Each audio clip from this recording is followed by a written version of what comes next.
सुप्रभात बच्चों। सभी लोग घर में रहिए, सुरक्षित रहिए। और आज हम पढ़ेंगे वसंत भाग 2 में पाठ 5। पाठ का नाम है मिठाई वाला और पाठ के लेखक हैं भगवती प्रसाद वाजपेयी जी। तो भगवती प्रसाद वाजपेयी जी के बारे में हम संक्षिप्त रूप से जान लेते हैं कि इनका जन्म 1899 में कानपुर में हुआ था और इनकी जो शिक्षा थी बहुत ऊंचे स्तर की नहीं हुई थी। इन्होंने सिर्फ मिडिल तक पढ़ाई की थी और इन्होंने बहुत सारे उपन्यास लिखे, कहानी संग्रह लिखे और इनका एक कविता संग्रह भी है। कविता संग्रह का नाम है ओस की बूंद और इनके कहानी संग्रह हैं दीपमालिका, मधुपर्क, पुष्करणी, मेरे सपने, ज्वार भाटा और उपन्यास हैं टूटते बंधन, पतिता की साधना, अनाथ पत्नी, चलते चलते और भी इनकी बहुत सारी रचनाएं हैं। इन्होंने माधुरी पत्रिका का संपादन भी किया। तो अब हम इस पाठ को शुरू करते हैं। मिठाई वाला।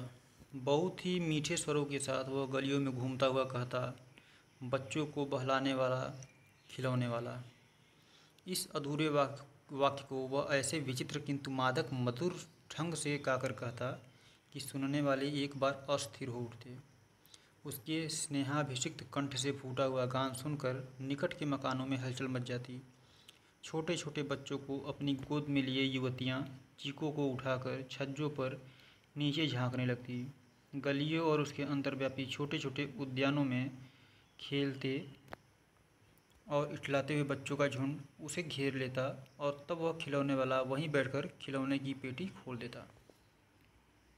देखिए बच्चों, पुराने ज़माने में और अभी भी गांव में कुछ सामान बेचने वाले लोग आते हैं और वो ऐसे गलियों में घूमते हैं और अपने सामान के लिए गा गा करके वो सुनाते रहते हैं।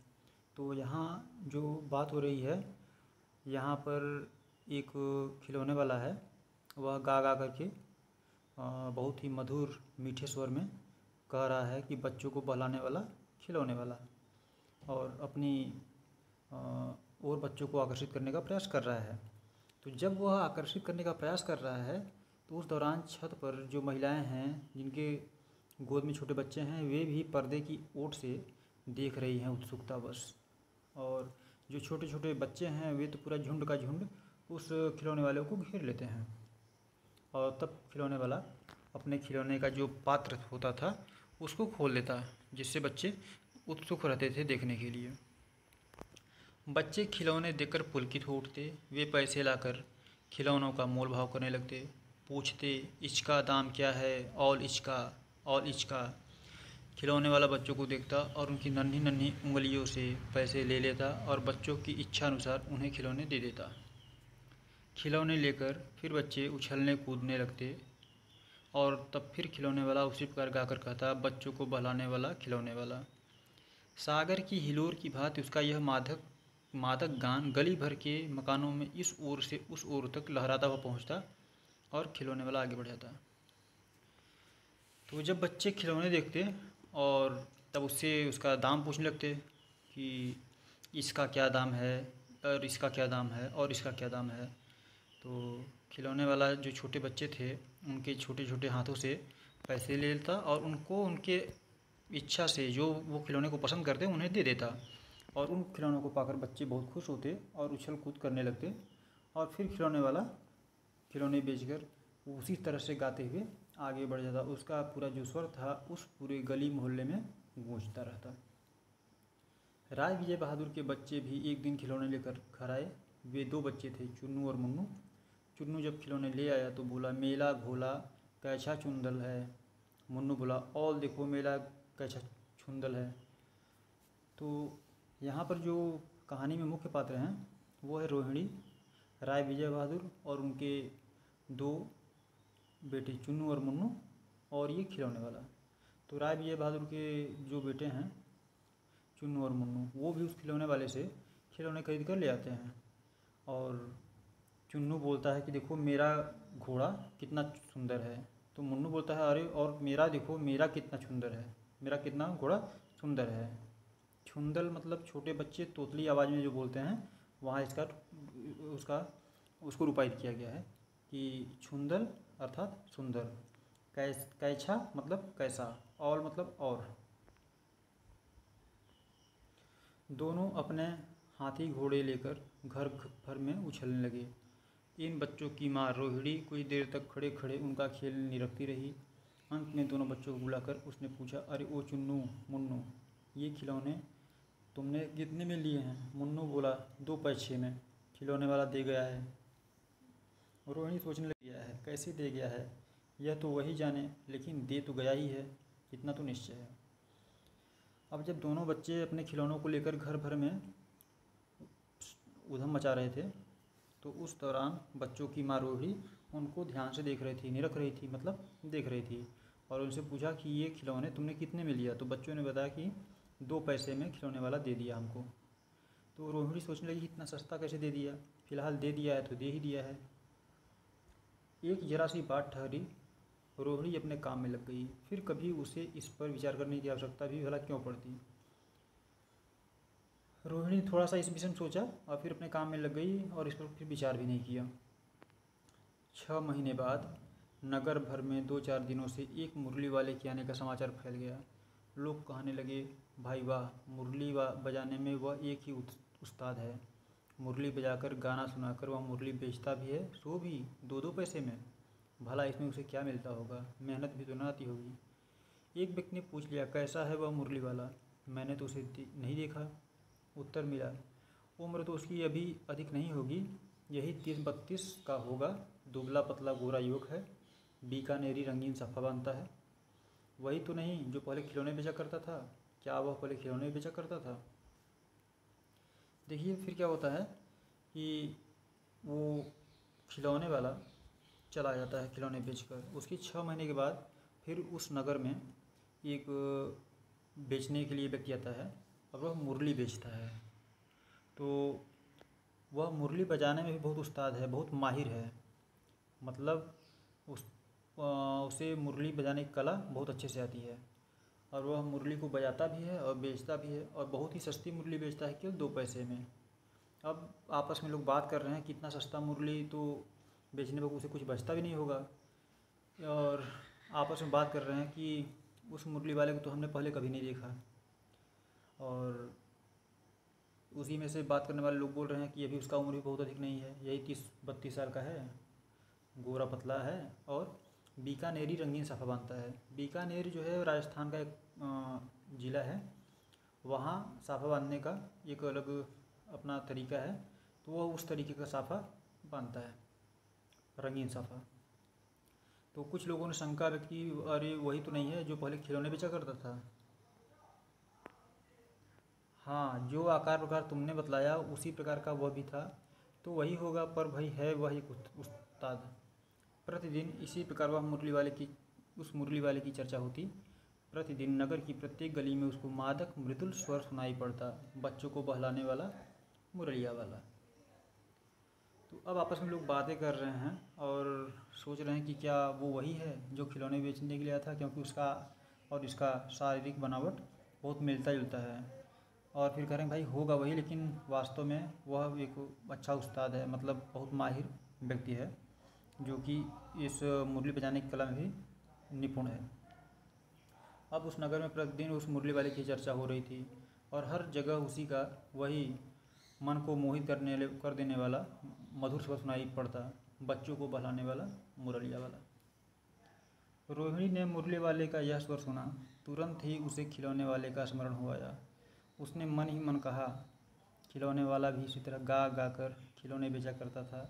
रोहिणी उठकर अपने पति विजय बाबू के पास गई, जरा उस मुरली वाले को बुलाओ तो चुन्नू मुन्नू के लिए ले लूँ, क्या पता यह फिर इधर आए ना आए, वे भी जान पड़ता है पार्क में खेलने निकल गए हैं। तो रोहिणी अपने घर में थी, उसी समय उसके आसपास से वह खिलौने वाला गुजरता है, और रोहिणी को उसका आवाज़ सुनाई पड़ा, तो उसे स्मरण हुआ कि ऐसे ही पहले वह खिलौने वाला भी गाना गा करके अपने खिलौनों को बेचा करता था। तो रोहिणी अपने पति के पास गई और उन्होंने उनसे कहा कि आप उस मुरली वाले को बुलाइए, चुन्नू मुन्नू के लिए मुरली ले लीजिए, हो सकता है फिर वो इधर से ना आए। और बच्चे जो हैं वे पार्क में चले गए हैं, मतलब बगीचे में चले गए हैं खेलने। विजय बाबू एक समाचार पत्र पढ़ रहे थे, उसी तरह उसे लिए हुए वे दरवाजे पर आकर मुरली वाले से बोले, क्यों भाई, किस तरह देते हो मुरली?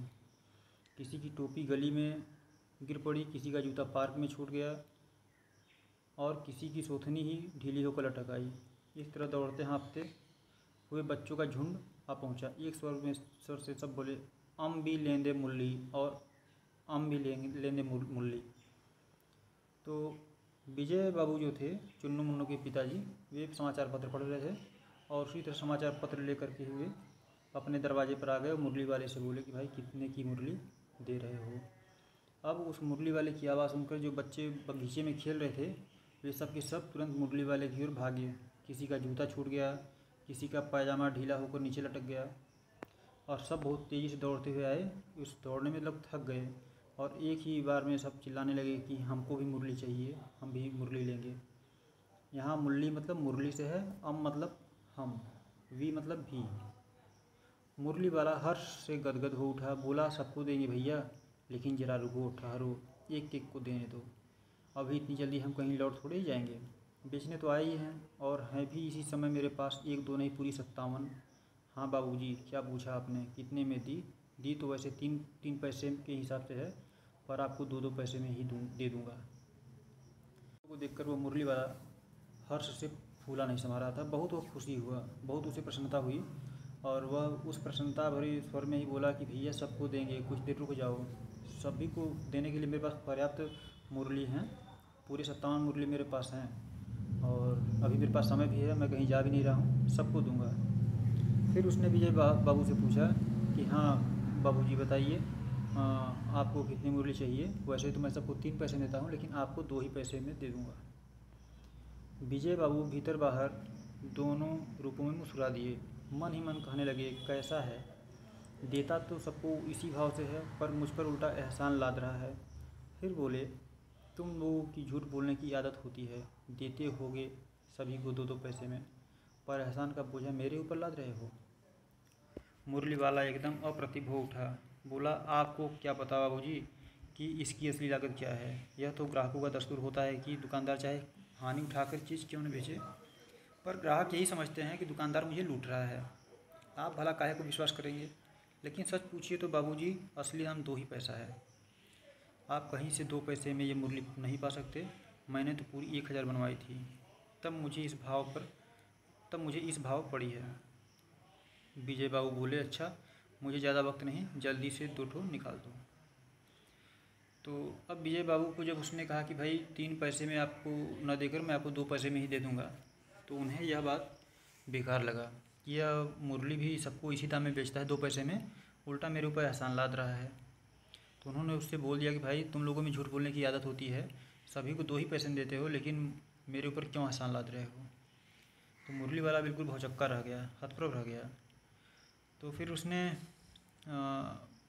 बोला कि आपको इसका असली लागत नहीं पता है, दुकानदार चाहे घाटा ही सह करके बेचेगा, लेकिन ग्राहक को लगता है कि नहीं, दुकानदार इसमें फ़ायदा ज़रूर ले रहा है, वह लूट रहा है ग्राहक को। तो आप सच में मानिए, इस मुरली का असली दाम 2 ही रुपये है, 2 ही पैसे हैं, क्योंकि आप इतना सस्ता मुरली कहीं नहीं पा सकते। मैंने 1000 मुरली बनवाई थी, तब मुझे इस भाव में मिली थी। तो विजय बाबू ने कहा कि भाई ठीक है, दो मुरली चाहिए, मेरे पास ज़्यादा वक्त नहीं है, जल्दी करो। 2 मुरलियाँ लेकर विजय बाबू फिर मकान के भीतर पहुंच गए। मुरली वाला देर तक उन बच्चों के झुंड में मुरलियाँ बेचता रहा। उसके पास कई रंग की मुरलियाँ थी। बच्चे जो रंग पसंद करते, मुरली वाला उसी रंग की मुरली निकाल देता। तो मुरली लेकर के विजय बाबू मकान के भीतर मतलब घर के अंदर गए और वह मुरली वाला बाहर बच्चों के झुंड में मुरली बेचता रहा। उसके पास अनेकानेक रंग की मुरली थी, बच्चों को जो रंग पसंद आता उसी रंग का मुरली दे देता। और विजय बाबू जा कर के बच्चों को मुरली देते हैं और बोलते हैं कि यह बड़ी अच्छी मुरली है, तुम यही ले लो बाबू, राजा बाबू तुम्हारे लायक तो बस यही है। हाँ भैया, तुमको वही देंगे, ये लो, तुमको ऐसी न चाहिए। यह नारंगी रंग को रंग की, अच्छा वही लो। ले आए पैसे। अच्छा ये लो, तुम्हारे लिए मैंने पहले ही से यह निकाल रखी थी। तुमको पैसे नहीं मिले, तुमने अम्मा से ठीक तरह न मांगे न होंगे। धोती पकड़कर पैरों में लिपटकर अम्मा से पैसे मांगे जाते हैं। बाबू, हाँ फिर जाओ, अब की बार मिल जाएंगे। दुमन्नी है तो क्या हुआ, ये लो पैसे वापस लो। ठीक हो गया ना हिसाब। मिल गए पैसे। देखो मैंने तरकीब बताई। अच्छा अब तो किसी को नहीं लेना, सब ले चुके। तुम्हारी माँ के पास पैसे नहीं है, अच्छा तुम भी या लो। अच्छा तो अब मैं चलता हूँ। इस तरह मुरली वाला फिर आगे बढ़ गया। अब विजय बाबू चले आते हैं और मुरली वाला वहीं अपना मुरली बेचता रहता है। वह बच्चों से बोलता है कि बच्चों को बिल्कुल प्रसन्नतापूर्वक बातें कर रहा है। बोलता है कि ठीक है, तुमको जो रंग पसंद है उस रंग को ले लो। ठीक है, अगर पैसा नहीं है तो माँ के पास जाओ। माँ से किस तरीके से पैसा मांगा जाता है वो तरीका बताता है कि धोती पकड़ के लिपट जाओ, तब अम्मा पैसे देंगी। ठीक है, अगर किसी बच्चे के पास दुअन्नी है, कोई बात नहीं, दो मुझे, मैं उसका जो बचा हुआ उसको तुम्हें दे दूँगा। तो इस तरीके से उसने सब बच्चों की मांगों को पूर्ति किया। जिसके पास पैसा नहीं भी था उनको भी उसने मुरली दे दी, और देने के बाद फिर वह चला गया। आज अपने मकान में बैठी हुई रोहिणी मुरली वाले की सारी बातें सुनती रही। आज भी उसने अनुभव किया, बच्चों के साथ इतने प्यार से बातें करने वाला फेरी वाला पहले कभी नहीं आया। फिर वह सौदा भी कैसे सस्ता बेचता है, भला आदमी जान पड़ता है। समय की बात है, जो बेचारा इस तरह मारा मारा फिरता है, पेट जो न कराए सो थोड़ा। इसी समय मुरली वाले का क्षीण स्वर दूसरी निकट की गली से सुनाई पड़ा, बच्चों को बहलाने वाला मुरलिया वाला। रोहिणी इसे सुनकर मन ही मन कहने लगी, कैसा स्वर, कैसा स्वर, और स्वर कैसा मीठा है इसका। बहुत दिनों तक रोहिणी को मुरली वाले का वह मीठा स्वर और उसके बच्चों के प्रति वे स्नेहसिक्त बातें याद आती रही। महीने के महीने आए और चले गए, फिर मुरली वाला न आया। धीरे धीरे उसकी स्मृति भी क्षीण हो गई। तो आज तो जो चुन्नू मुन्नू की माँ थी रोहिणी, वो भी उस मुरली वाले की सारी बातें सुन रही थी। यह कितने प्रेम से बच्चों से बात करता है, उसकी आवाज़ में कितना मिठास भरा हुआ है, बच्चों के प्रति कितना भाव है, कितना स्नेह है। लेकिन यह वक्त कैसा होता है, समय कैसा होता है कि व्यक्ति अपने पेट के लिए सब कुछ में करता है, टहलता है और अपने सामान को इस तरीके से गा गा करके बेचता है, सब पेट की ही वजह से होता है। फिर उसी के बाद मुरली वाले का हल्का मतलब धीमी आवाज़ उसे गली में सुनाई पड़ी, बच्चों को बहलाने वाला मुरलिया वाला। रोहिणी को यह सब बहुत मीठा लगता था और वे उसकी जो बातें थी बहुत ही उसे मीठी लगती थी, स्नेह से भीगी हुई लगती थी। फिर महीने के महीने बीत गए और फिर वह जो मुरली वाला था वह नहीं आया, और फिर उसकी जो स्मृति यादें भी थी वह भी धीरे धीरे क्षीण हो गई, कम हो गई। 8 मास बाद आपने देखा खिलौने वाला आता है, उसके 6 महीने के बाद मुरली वाला आता है, और मुरली वाले के 8 महीने के बाद आता है मिठाई वाला। 8 मास बाद सर्दी के दिन थे। रोहिणी स्नान करके मकान की छत पर चढ़कर आजानुलंबित केश राशि सुखा रही थी। इस समय नीचे गली में सुनाई पड़ा, बच्चों को बहलाने वाला मिठाई वाला। आजानुलंबित मतलब घुटनों तक लंबे, केश राशि मतलब बाल।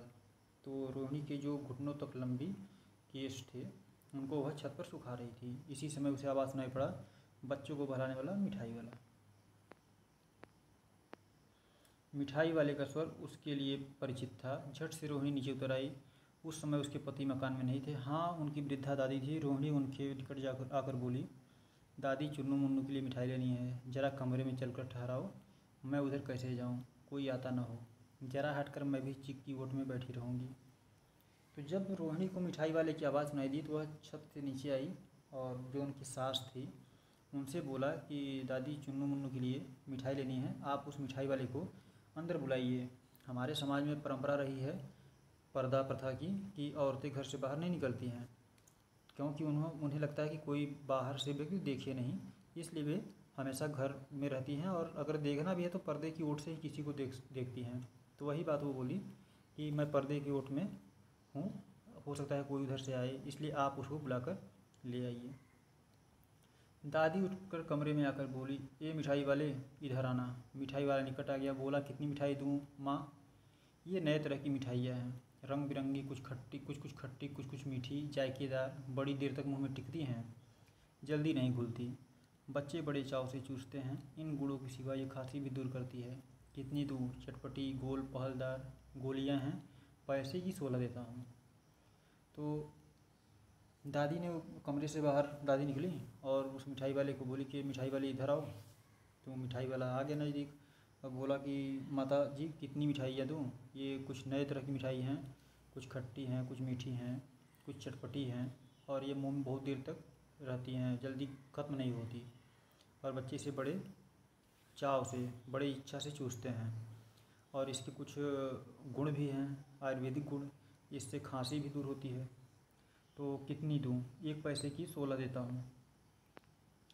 दादी बोली 16 तो बहुत कम होती है, भला 25 तो देते। मिठाई वाला, नहीं दादी, अधिक नहीं दे सकता, इतना भी देता हूँ, यह अब मैं तुम्हें क्या, खैर मैं अधिक न दे सकूँगा। रोहिणी दादी के पास ही थी, बोली दादी फिर भी काफ़ी सस्ता दे रहा है, 4 पैसे की ले लो, यह पैसे रहे। मिठाई वाला मिठाइयाँ गिनने लगा। तो दादी ने कहा भाई कि 1 पैसे के 16 देते हो, सो तो बहुत कम है, कम से कम 1 पैसे के 25 दो। तो मिठाई वाला बोला कि भाई इससे सस्ता नहीं हो सकता, और इससे ज़्यादा मैं दे नहीं पाऊँगा। तो रोहिणी बोली अपने सासू से, दादी माँ फिर भी सस्ती है, आप 4 पैसे की ले लो मिठाई।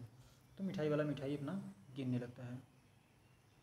तो 4 की दे दो, 25 नहीं सही 20 ही दे दो। अरे हाँ, मैं बूढ़ी हुई मोल भाव, अब मुझे ज़्यादा करना आता भी नहीं। कहते हुए दादी की पोपले मुँह से जरा सी मुस्कुराहट फूट निकली। तो दादी ने कहा भाई 25 मत दो, तो 20 तो दे ही दो।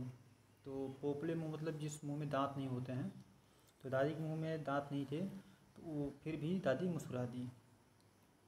रोहिणी ने दादी से कहा, दादी इससे पूछो तुम इस शहर में और भी कभी आए थे या पहली बार आए हो, यहाँ के निवासी तो तुम हो नहीं। दादी ने इस कथन को दोहराने की चेष्टा की ही थी कि मिठाई वाले ने उत्तर दिया, पहली बार नहीं, और भी कई बार आ चुका हूँ। तो रोहिणी ने दादी से कहा कि भाई दादी आप इससे पूछिए कि क्या इसके पहले भी इस शहर में आए हैं। तो दादी ने पूछ लिया। तो उस मिठाई वाले ने कहा कि हाँ, इसके पहले मैं कई बार इस शहर में आ चुका हूँ। तो रोहिणी चिक्के आड़ ही से बोली, पहले यहाँ मिठाई बेचते हुए आए थे या कोई और चीज़ लेकर। मिठाई वाला हर्ष, संशय और विस्मयादि भाव में डूबकर बोला, इससे पहले मुरली लेकर आया था, और उससे भी पहले खिलौने लेकर। रोहिणी का अनुमान ठीक निकला। अब तो वह उससे और भी कुछ बातें पूछने के लिए अस्थिर हो उठी। वह बोली, इन व्यवसायों में भला तुम्हें क्या मिलता होगा। तो रोहिणी पर्दे की आड़ से ही बोली कि इसके पहले आप मिठाई बेचते हुए आए थे या कुछ और भी चीज़ लेकर आए थे। तो मिठाई वाले को खुशी भी हुई और मन में थोड़ा संदेह भी हुआ, और इन भावों में वह मतलब उसके अंदर ये भाव चल रहे थे, लेकिन उसने बताया कि इसके पहले मैं खिलौने और इसके पहले मुरली और इसके पहले मैं खिलौने लेकर आया था बेचने। तो रोहिणी को लगा कि नहीं, उसका जो आंकड़ा है वह सही है। तो उसने पूछ लिया कि भाई जो आप व्यवसाय करते हैं इसमें आपको कितना मिलता होगा, क्या लाभ होता होगा। वह बोला मिठाई वाला, मिलता भला क्या है, यही खाने भर को मिल जाता है, कभी नहीं भी मिलता, पर हाँ संतोष, धीरज और कभी कभी असीम सुख जरूर मिलता है, और यही मैं चाहता भी हूँ। सो कैसे, वह भी बता। अब व्यर्थ उन बातों की क्यों चर्चा करूं, उन्हें आप जाने ही दें, उन बातों को सुनकर आपको दुखी होगा, मिठाई वाले ने कहा। तो रोहिणी ने फिर कहा, जब आप इतना बताया है तब और भी बता दो, मैं बहुत उत्सुक हूँ, तुम्हारा हर्जा न होगा, मिठाई मैं और भी ले लूँगी। तो रोहिणी के मन में उत्सुकता थी उस मिठाई वाले के विषय में जानने के लिए। तो उसने उससे कहा कि भाई आप इतना सस्ता बेचते हैं, इसमें आपको क्या बचता होगा। तो मिठाई वाले ने कहा कि हाँ, बचता तो कम है, खाने भर को मिल जाता है, लेकिन मन को संतोष और शांति बहुत मिलती है, और मुझे इसी चीज़ की ज़रूरत है, संतोष और शांति की। तो रोहिणी ने पूछा, वो कैसे मिलता है। तो उसने कहा कि आप इन व्यर्थ की बातों पर चर्चा मत कीजिए, नहीं तो आपको भी दुख होगा। तो रोहिणी ने कहा कि नहीं, मैं इसको जानने के लिए उत्सुक हूँ, आप बताइए। हाँ, आपका नुकसान नहीं होगा, मैं और भी मिठाई ले लूँगी। अतिशय गंभीरता के साथ मिठाई वाले ने कहा, मैं भी अपने नगर का एक प्रतिष्ठित आदमी था, मकान, व्यवसाय, गाड़ी घोड़े, नौकर चाकर सभी कुछ था, स्त्री थी, छोटे छोटे 2 बच्चे भी थे, मेरा वह सोने का संसार था। बाहर संपत्ति का वैभव था, भीतर सांसारिक सुख था। सुंदर स्त्री थी, मेरी प्राण थी, बच्चे ऐसे सुंदर थे जैसे सोने का सजीव खिलौने, उनकी अटखेलियों के मारे घर में कोलाहल मचा रहता था। समय की गति, विधाता की लीला, अब कोई नहीं है। दादी प्राण निकाले नहीं निकले, इसलिए अपने उन बच्चों की खोज में निकला हूँ। वे सब अंत में होंगे तो यहीं कहीं, आखिर कहीं न जन्मे ही होंगे। उस तरह रहता, घुल घुल कर मरता, इस तरह सुख संतोष के साथ मरूंगा। इस तरह के जीवन में कभी कभी अपने उन बच्चों की एक झलक सी मिल जाती है। ऐसा जान पड़ता है जैसे वे इन्हीं में उछल उछल कर हंस खेल रहे हैं। पैसों की कमी थोड़ी ही है, आपकी दया से पैसे तो काफ़ी हैं। जो नहीं है इस तरह उसी को पा जाता हूँ। तो मिठाई वाले ने अपने पुराने जीवन वृत्ति के बारे में बताया कि वह पहले एक धनी व्यक्ति था। उसका एक अच्छा परिवार था भरा पूरा, जिसमें 2 बच्चे थे, पत्नी थी और सब जो भी सांसारिक सुख था वह उसके पास उपलब्ध थे। तो बच्चों से घर शरार से गूंजता रहता था, लेकिन विधाता की ऐसी इच्छा कि अब उसके कुल में कोई नहीं रहा, न तो पत्नी न तो बच्चे। तो उसने अपने आप को इस कष्ट से उबारने के लिए इस संसार में निकल पड़ा कुछ बेचने के लिए, कि अगर मैं कुछ इस तरीके से काम करूँगा तो वहाँ मैं बच्चों से मिल सकूँगा और उन्हीं बच्चों में मैं अपने बच्चों को देख लिया करूँगा, जिससे मेरे मन को शांति मिलेगी। नहीं तो थोड़ा थोड़ा करके मरने से अच्छा है कि शांति से मरूँ। इसलिए मैं इस काम को करता हूँ, जिससे मुझे बहुत शांति मिलती है। रोहिणी ने अब मिठाई वाले की ओर देखा। उसकी आंखें आंसुओं से तर है। इसी समय चुन्नू मुन्नू आ गए। रोहिणी से लिपट कर उसका आंचल पकड़कर बोले, अम्मा मिठाई मुझसे लो। यह कहकर तत्काल कागज की 2 पुड़िया मिठाइयों से भरी मिठाई वाले ने चुन्नू मुन्नू को दे दी। रोहिणी ने भीतर से पैसे फेंक दिए। मिठाई वाले ने पेटी उठाई और कहा, अब इस बार ये पैसे न लूँगा। दादी बोले, अरे अरे न अपने पैसे लिए जा भाई। तब तक आगे फिर सुनाई पड़ा उसी प्रकार मादक मृदुल स्वर में, बच्चों को बहलाने वाला मिठाई वाला। तो जब रोहिणी उस मिठाई वाले की इस दुख भरे दास्तान को सुनती है तो उसके आंखों में आंसू आ जाते हैं। वह उदास हो जाती है। उसके मन में करुणा का भाव उत्पन्न होता है। इस बेचारे के साथ तो बहुत ही गलत हुआ। उसी समय रोहिणी के दोनों बच्चे चुन्नू मुन्नू आते हैं और अपने माँ से लिपट जाते हैं और मिठाई मांगते हैं। तो मिठाई वाला बोलता है कि लो, मुझसे मिठाई लो, और वह 2 पुड़िया बच्चों को दे देता है। तो रोहिणी भीतर से पैसे फेंक देती है, लेकिन वह मिठाई वाला पैसे नहीं देता। बोलता है, इस बार मैं पैसे नहीं लूँगा। दादी ने कहा, भाई अपने पैसे तो ले लो, लेकिन वह पैसा भी बिना लिए ही आगे बढ़ गया। और फिर उसी तरीके से गली में उसका जो स्वर था मधुर सुनाई पड़ा, बच्चों को बहलाने वाला मिठाई वाला। ठीक है बच्चों, इसके लेखक भगवती प्रसाद वाजपेयी जी हैं और यह बहुत ही मर्मस्पर्शी कहानी है। इससे हमें शिक्षा मिलती है कि हमें दुख के क्षणों में भी दुखी नहीं होना चाहिए, उसमें से भी हमको आशावादी बनना चाहिए, जिससे हमारे जीवन में कभी भी अंधकार ना आने पाए। क्योंकि अगर हम निराश हो जाएंगे तो जीवन में अंधकार छा जाएगा, और अगर हम सकारात्मक रहेंगे तो हम हमेशा कुछ न कुछ अच्छा करने का ही प्रयास करेंगे। यह इस मिठाई वाले के माध्यम से पता चलता है कि सब कुछ नष्ट हो जाने के बाद भी उसने कैसे अपने आप को सुखी रखने का प्रयास किया।